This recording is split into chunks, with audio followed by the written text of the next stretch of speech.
and you should be using all the tools that you've got to your hands, whether it's email, whether it's a telephone, whether it's social, to prospect.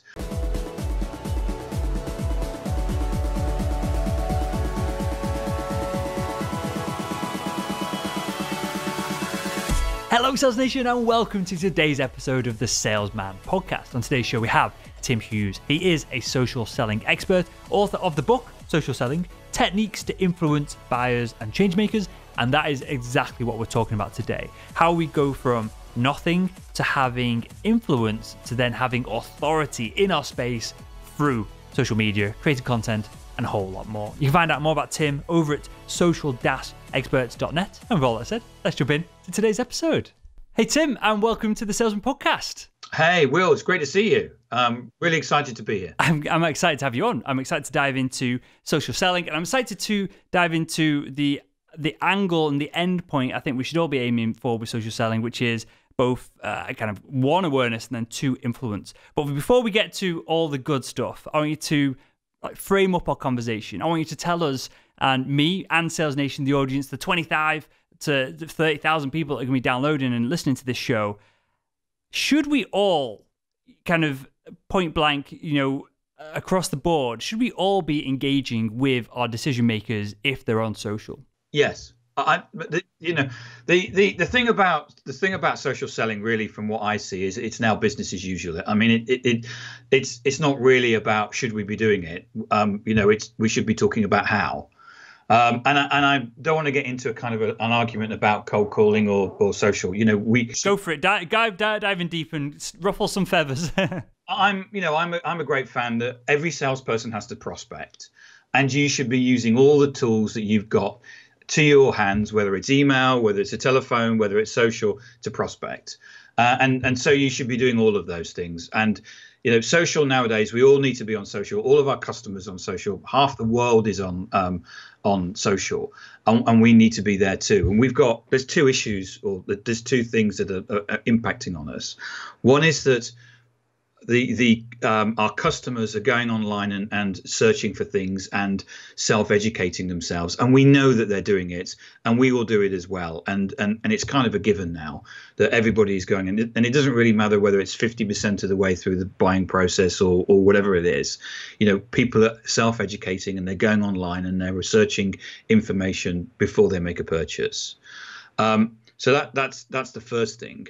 The second thing is that if we look at the way that we can get access to people, we can get access to the people far easier through social than we can actually by picking up the phone. So if you think about, we should be cold calling and we should be ringing people up. But, we're in a situation where, certainly with my mobile, if I don't know the numbers or the names that basically crop up on mobile, I don't answer it. Whereas I can go to a sales director. The other week I went to a sales VP on the Wednesday. I retweeted his stuff. I was having a meeting with him, and we were closing business a week later. So you can actually get in very high into organizations and get access to people that you can't do using the telephone.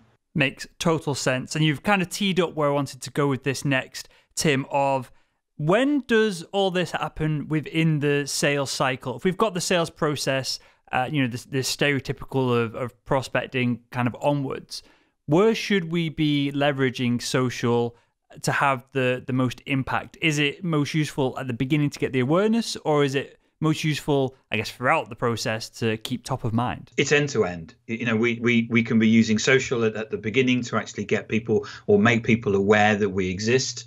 Right through to using social to make sure that when they get to the point of choosing us or choosing a supplier, that they actually choose us or choose you because they're buying into you because you're an influencer. If you think about anybody who's going online, what you want them to do is come to the conclusion that you are the best person for them in terms of the product or service. And that isn't just about having great LinkedIn profiles or having great Twitter profiles. It's about having a complete culture out there on social in terms of great content, educational content, all of those things. That when people search and they go, "I'm looking for someone who's really good at social media," they find us. So we'll come on to content in a second, because this is a hot topic of whether salespeople should curate content, whether it should be insights about their accounts, whether they should be curating, whether marketing should be giving it them. We'll dive into that rabbit hole in a second. But I just want to emphasize this point here, and tell me if I'm wrong, but I think I'm on the right tracks. We should all, as B2B salespeople, be super excited about this, right? Because this gives us personally, as individuals, leverage on top of the product and the company that we work for. Of, as you just said, I only want to work with the top people in my industry. So if I can, one, portray myself, maybe not the best way to describe it, but if I can be one of these top people in my industry through having that visibility, this is leverage that we can use to close deals that we've never had before, isn't it? Yeah, absolutely. Having influence. I have influence as an individual, and we get daily inbound, and this is really the thing that salespeople should be looking for in terms of what they're working into of their social profiles, is getting inbound on their through LinkedIn or through Twitter. They should be so much out there and so above their competition that actually people go, these are the people that I'm going to buy from, because it's just so obvious, because they're holding the most influence. And I really don't understand why you wouldn't want to be better than your competitors. Surely you want to be. I've been in sales for 25 years. I've always wanted to be better than my competitors.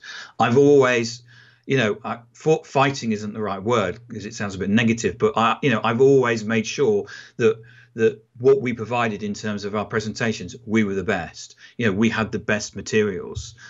We had the best insight to take into to senior people, and second best has never been good enough. Is this how we should be looking at it then? Because you said something subtle there, which is perhaps different to other social selling experts, to use that term, that have come on the show in the past.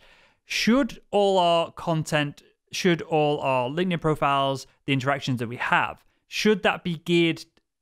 And I'm kind of going to drill down into this deeper, I think, in this episode, because you brought it up now, but should all this be geared towards bringing in inbound leads? So not necessarily saying, it's almost like putting out an advert about a call to action. If you are saying, hey, I'm an influencer or an expert in this field of whatever niche it is, medical devices, SaaS software sales, are we missing the point here? Should it be that plus, here's how you contact me directly, and that's where the real leverage of all this lies? I think that sometimes we get hung up on it should be this or it should be that. At the end of the day, we should be polling and trying to get the business that we can get in and close.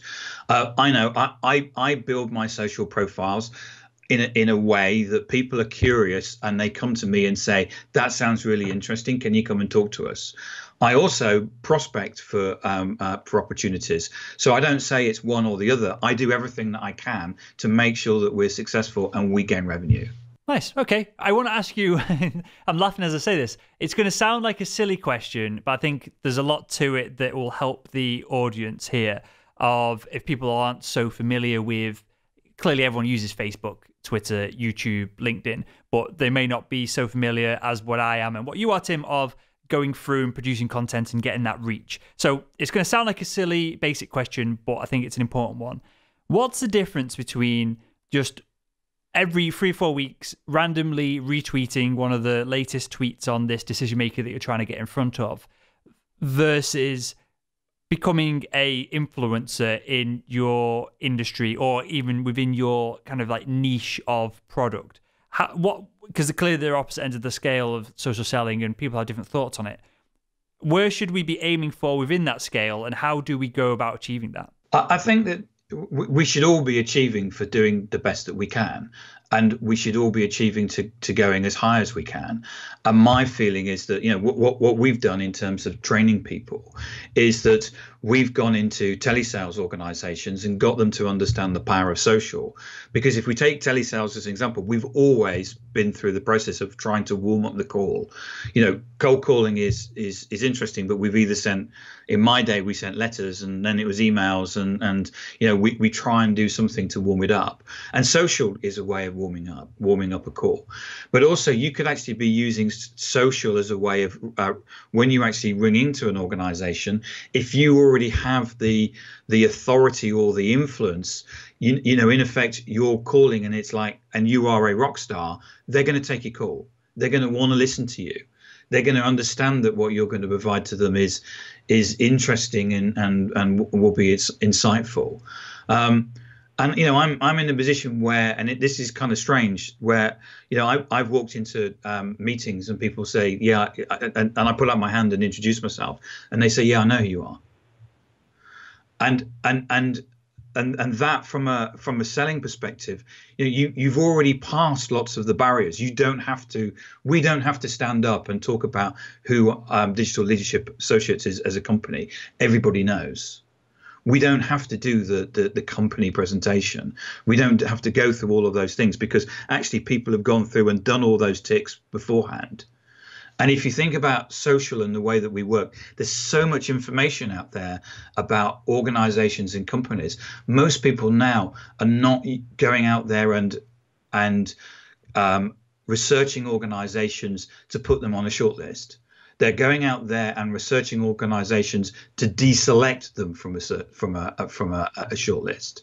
And so, there are, if you look at most applications, nowadays there's so many apps and stuff, there's probably 10 or 20 products that can do it.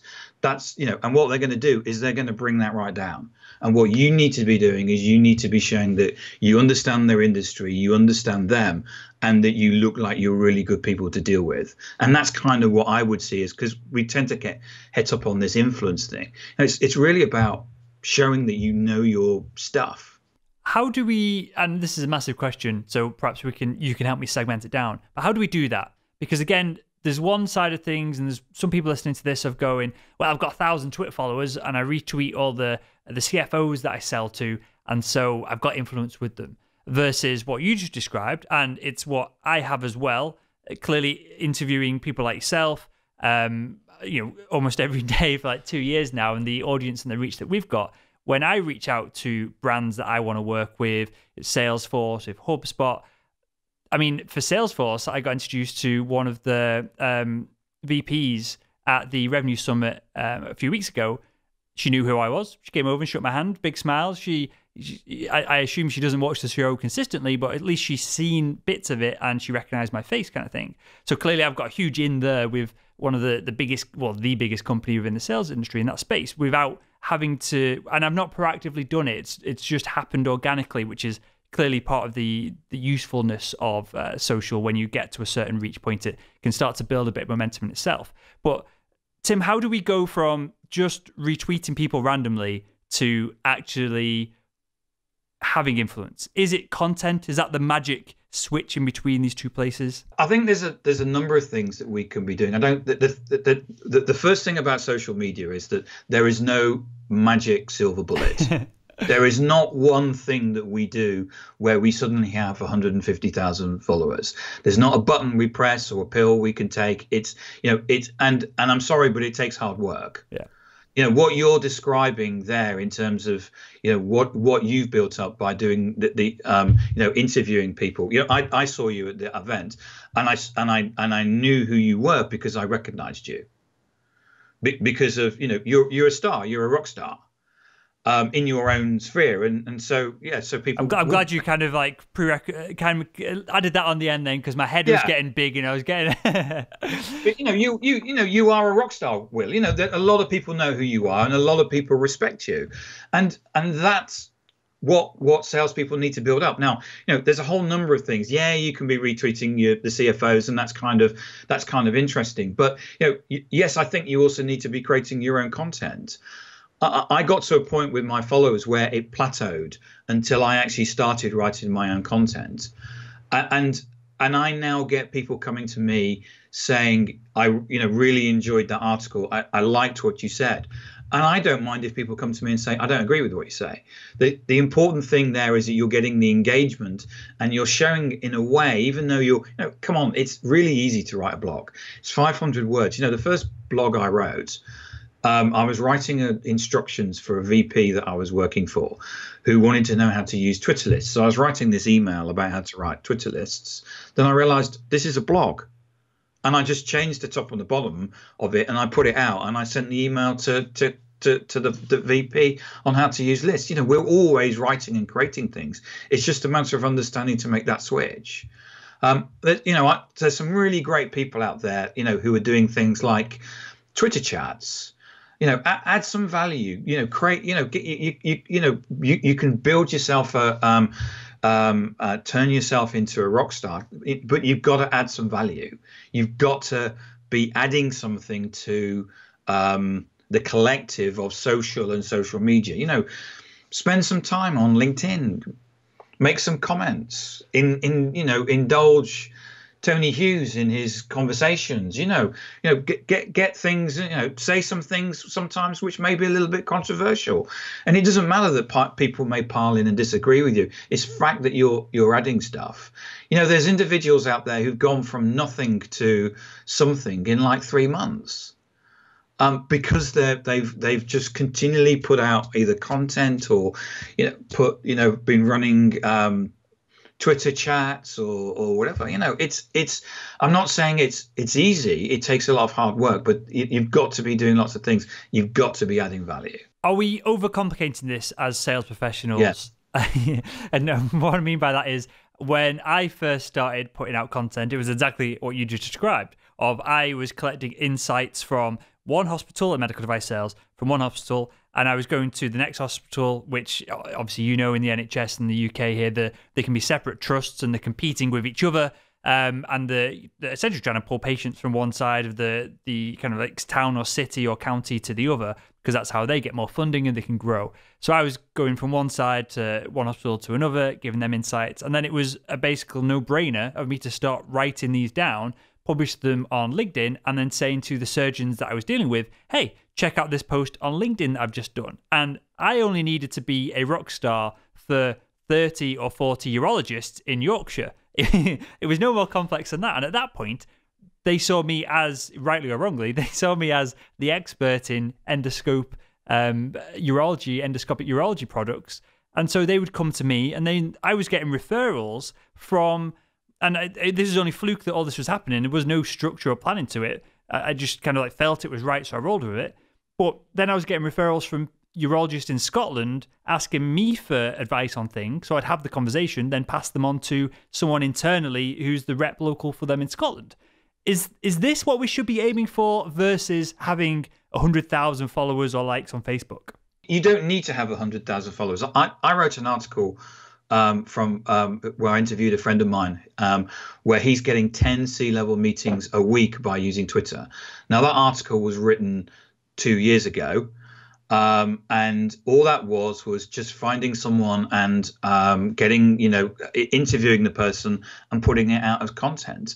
There's a guy called Jan Bamboza, who takes his 10 best articles that he likes every week and puts them into another article. It's a really cheap way of, and I mean this positively, cheap, you don't have to have thousands of people writing for you.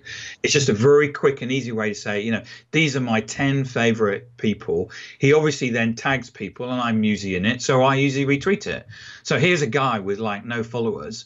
He's in a situation where he's getting retweeted by people with influence. When I interviewed Paul about the 10 C-level meetings a week, he has, and still only has, about 450 followers. It's not about followers. You can create your own influence by just playing the game a bit. For sure, that makes total sense. And I want to just clarify something here and look forward, perhaps 12 months, 24 months, 5 years into the future, because I really strongly believe that both in and out of sales, we're going to be getting more and more public, whether they'll be at the point in 10, 15 years where there's a drone following you around all day, videoing you and making it into interesting content as a Casey Neistat kind of YouTube video-esque like video blog of your day. That's kind of debatable, but there's probably people who will, I would probably do that if I could have it and it'd be seamless, and it allows me to give the audience more context for everything that I'm doing every day. But is this something that's going to become more and more applicable and more leveraged? And so what I'm getting at is we should start doing it now when it's easier to break through the noise. Yeah, I see a number of things that are coming out, and it's really accelerating. I mean, there's a number of things now that my book came out 6 months ago, and there's things that even in the conclusion that are around artificial intelligence. And I don't know where that's going to go. I mean, it's fairly rudimentary at the moment, but all organizations are going to look at taking out cost of their organization. If you think about every company, the biggest cost to them is sales and marketing.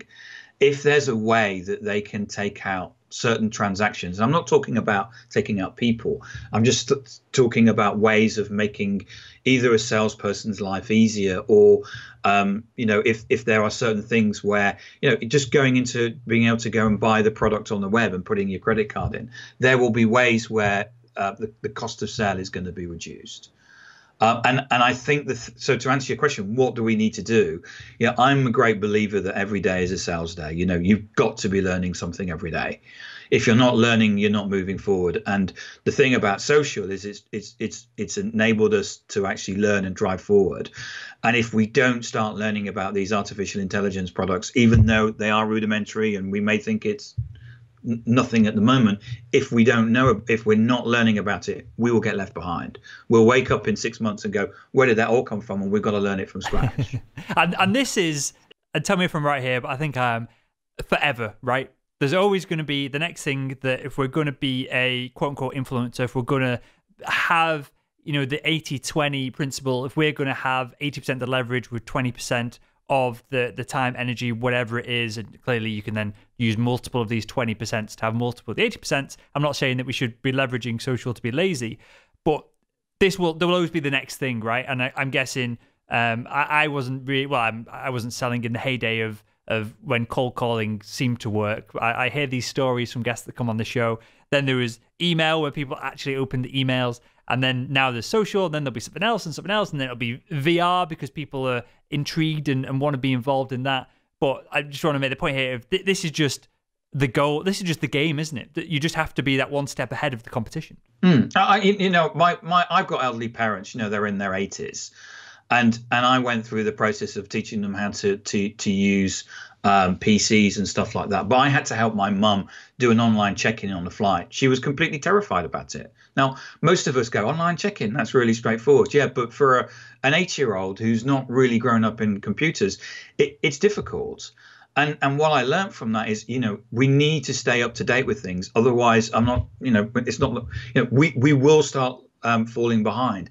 And artificial intelligence and there's a whole number of technologies that are coming through that we've just got to stay on top of it and go, okay, I'm going to sign up for the free version of Nudge. I may not think it, I may not believe in it, but at least I've got a view and an opinion on it. For sure. And I'm trying to wrap up this part of the show, Tim, with just a little bit of context for the audience about what I'm doing. So I get this question all the time. If the audio side of things is getting tens and tens of thousands of downloads, but the video, some do really well. Some have had like 30, 40,000 downloads, but most get between, say, 300 or 400 and 1,000. Why do you invest so much time and energy into the video?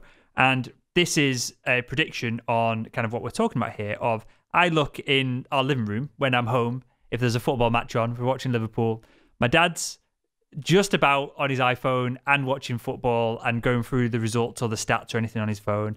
I'm kind of half watching the match, half doing something else on my phone. And then my youngest brother, the match is on and he's sat there watching video of something else whilst watching the match. And this tells me that throughout, clearly, and there's ages involved in this as well, but that's less important than perhaps the amount of time that people spend on the internet, which is kind of like passed through these the generations. My younger brother's, I think he's 22 and I'm 30, so there's a gap there.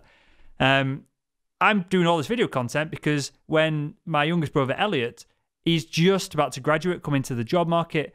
He is going to be spending more time YouTubing for results to sales questions and things of that nature than he will do Googling it, than he will do perhaps even reading books. And clearly books have their own value, which is aside from this conversation, and they will always be there. But I'm trying to build this massive database of conversations on lots of crazy topics, all tying into sales, so that when someone in Elliot in 2 or 3 years' time, when he's getting into sales or marketing or business or whatever it is, it's my content that he sees. So I'm kind of trying to jump the gun a little bit with all of this. And then to go that even step further, we're getting every video annotated, and it's costing me a fortune to do it. And barely anyone watches the videos with the annotations on. But what it will allow in the not too distant future, and there's a couple of apps that are half promising this but not doing it very well, is that you can essentially on our site search for something and it will pull up a time-stamped part of the video. The next step on from that is you ask your phone, hey, tell me something about XYZ, and it'll pull data from whatever database, whether it's Alexa, whether it's Google Assistant, whether it's the new Samsung Assistant that has just come out on their new phone, and hopefully my content will all be in that database, and they'll pull out content from the voice recognition to text, pull out content from my videos as well. So just to add a bit of context here of I'm trying to play this longer term game, and perhaps salespeople don't need to go that far ahead. But I think there's real kind of emphasis in my mind that the people who get ahead of all this now, not just the people who are retweeting, who set up a Facebook page and things like this, which are simple and easy to do. The people who take that extra step ahead will come out kind of on top in the longer kind of like 12 months, 2 year, 5 year. And that's where the game that I think we should all be playing. I agree. I think you've got to create lots of content in different formats because people consume lots of different formats. So, if you look at some of the TV programs like X Factor and that, dual screen is common. I've just got my partner's 21-year-old is just about to move back into here, and he will sit there watching the television while having a conversation on Facebook Messenger or whatever. And dual screen, I think, certainly from the under 25s is pretty common. I saw a stat recently, I think, by the Six Nations rugby is something like 60-70% of the people that watch that on the TV are dual screening. So in terms of content, I set up my own video interview, Tim Talks, purely as a way of putting video content out there that was different from what we were doing from a writing perspective. And I know for a fact that this brought us business. People have come to us and said, I want you to do what you do on Tim Talks. And I've actually had people come to me now. I'm getting people coming to me, probably like you do, saying, I want to be interviewed by you. And for me, that's kind of where the tipping point in terms of the influence. You've got to be putting out. I don't, but you should be. I should be putting out podcasts, video, short form and long form content because people consume it in all different ways and different formats. For sure, makes total sense. And with that, Tim, I've got one thing that I want to wrap up with, and then we'll dive into the question I ask on every single episode. And the thing I want to just emphasize here is, what is the difference, or is it one and the same between we've built this authority, we've put content out there, people know who we are. Is there a difference between having that authority and having influence? Or is it the same thing? Is influence perhaps when we have authority and we make an ask? Is that what that is? I think there is a difference. People often ask me what authority is, and I usually I usually describe it as a bit like the Queen of England, that she never has to introduce herself. She never goes in somewhere and says, I'm the Queen of England. It's everybody knows who she is. And I think that, when you have, I think I have on my LinkedIn that I'm an influencer, and I only have that for SEO purposes. Normally you wouldn't need to do that because everybody knows that you are.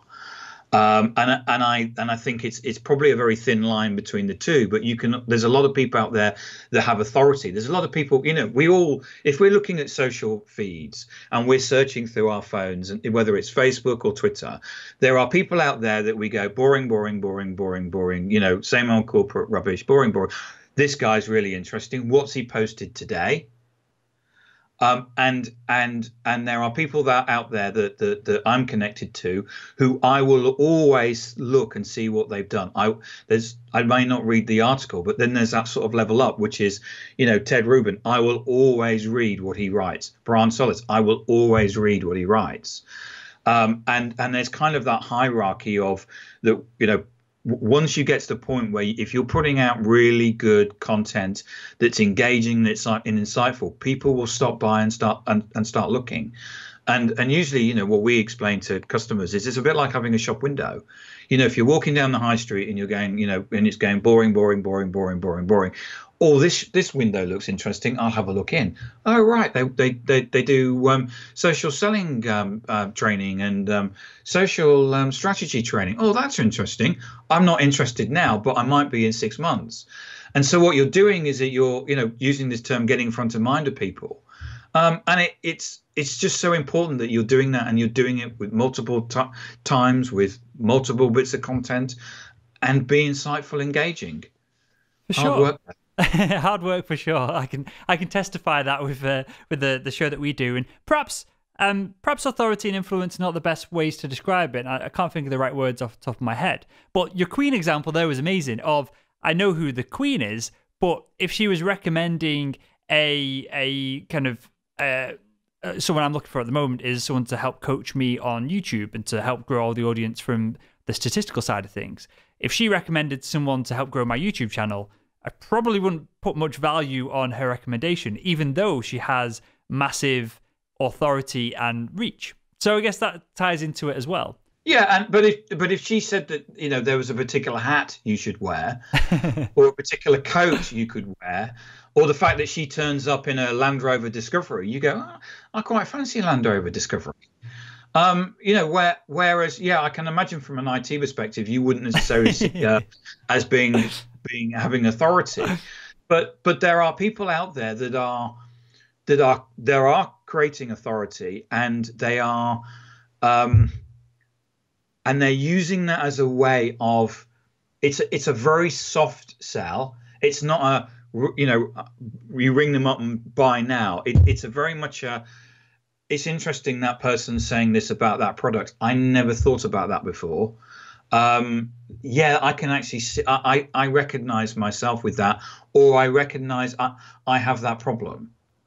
And then that's a person I respect. Therefore, it's a bit like if you go to TripAdvisor, most of the people that it's not that the fact that Will Barron has stayed at a particular hotel. It's the fact that I think that Will Barron's a really good bloke. Therefore, he's got a mate who stayed at this hotel in the Seychelles. Therefore, it must be a good hotel. For sure. It's almost like a verbal referral, but just on a screen. I think it's almost possible to look at it like that. And with that, Tim, because I could talk to you about this all day, and we'll have you back on to dive into this deeper.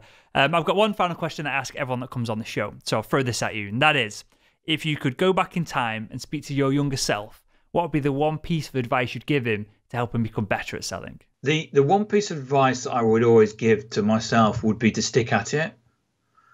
I think there's sometimes, on a rainy night in November where you wake up at 4:00 in the morning and you have a little bit of self-doubt. And I'm quite happy with what I've achieved in my life, and my advice would be, go back to sleep. You're going to be okay. Is this something this is something I see all the time, and I think it's prevalent in the world of sales, of jumping sales roles because we think the grass is going to be greener at this next company, and a lot of the time it's exactly the same. When did you learn this, or when did you manage to implement it? Because I think there's an age element to this. For the younger audience listening now, I think this could have real impact on them. I was talking about this to somebody the other day. I think one of the great things that you have when I was in my 20s was I had the energy. It's not that I don't have energy now, but I just had loads of energy, but I didn't know how to channel it. And I was generally going off in lots of different directions. The first time I went to work for Oracle, I learned how to slow down and think. And I was talking to Jill Conrith about this the other day, about how you need to actually put time in your diary for thinking. rather than just, we've all done it. We've just turned up at a customer and we'll meet in the car park and have a quick chat beforehand before we go in. It's about thinking clearly about what we want from a particular meeting, or and slowing down. And the other thing that I learned was not to run so many deals. I used to run, there was always this mad panic that you didn't have enough in the pipeline. I've been there, Tim. Been there. Yeah. So I would do this, what I would call plate spinning thing, that you have so much in there, and in the end you don't focus on the couple of deals that you could actually win. And certainly when I started selling I'd kind of worked for a couple of software companies, and then Oracle was kind of the big time for me, and it was very much slow down. You need to focus. Let's work out which the 2 deals that you're going to win, and we're going to just bet on those. And that was the thing that was a turning point for me from a selling perspective. Amazing. I appreciate you sharing that with us. I think that gives real context for the audience as well. You're welcome. Well, with that, Tim, tell us a little bit about the book, Social Selling, and tell us where we can find out more about you and then everything else you're doing as well. Okay, thank you. So, yes. So this is my book, Social Selling, Techniques to Influence Buyers and Changemakers. When Matt and I wrote this book, we wanted to write. There was lots of people saying about that you should be social selling, but nobody was actually saying how.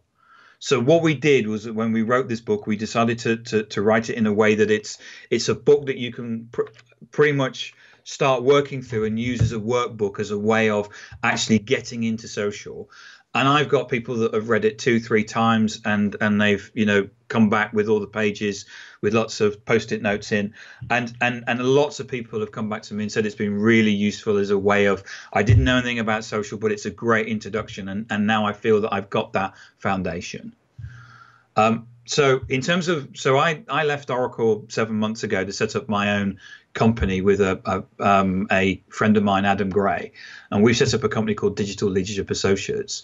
As far as we're aware, we're the only company in the world that focuses just on social. And we do 3 things. So the first thing that we do, we go into organizations at a C-level or a board level, and we help them understand and synchronize what they're doing around social. It's our belief that it's social that's going to be the transformational platform that's going to change organizations in this century, not digital, because digital is IT. And changing an IT system doesn't give you the ability to transact or work in this century. It's social that's going to do that. And a lot of organizations at that board and C-level don't understand that. The second thing that we do is that we drop down to the different departments. And so, one of the first projects that we were engaged with was working on with one of the top 10 accountants in the UK, and their HR department was looking at a way of externalizing their culture so they could recruit talent and keep the talent they've got. The second thing, obviously, that we do is social selling, and most of the inbound that we get is through social selling. But we do work with organizations around digital marketing, because we're finding nowadays that the marketing agencies are just not good enough, or not giving them enough support. And the third thing that we do is that we run people's social for them. So it may be that we run it on a full-time basis, or what we do is we have an accelerator program where we get people to go from zero to something very quickly using our tools and techniques, and gradually over a 6-month period we make them self-sufficient so they can actually run the social themselves. Some organizations, particularly resellers, or channel partners, where they don't have the resource to actually work on social, or whether they feel that they can, it's just that they don't have the time. And then, as I say, we hand over to them and we get them self-sufficient. So we focus, as I say, totally on social. We don't do SEO. We don't do websites. We don't do any of that. We know about it, but we just decide not to work on that area. Good stuff. Well, I'll link to both those in the show notes to this episode over at thesalesmanpodcast.com. And with that, Tim, I want to thank you for your time. I want to thank you for your insights on this. And I want to thank you for joining us on the Salesman Podcast. Thank you, Will.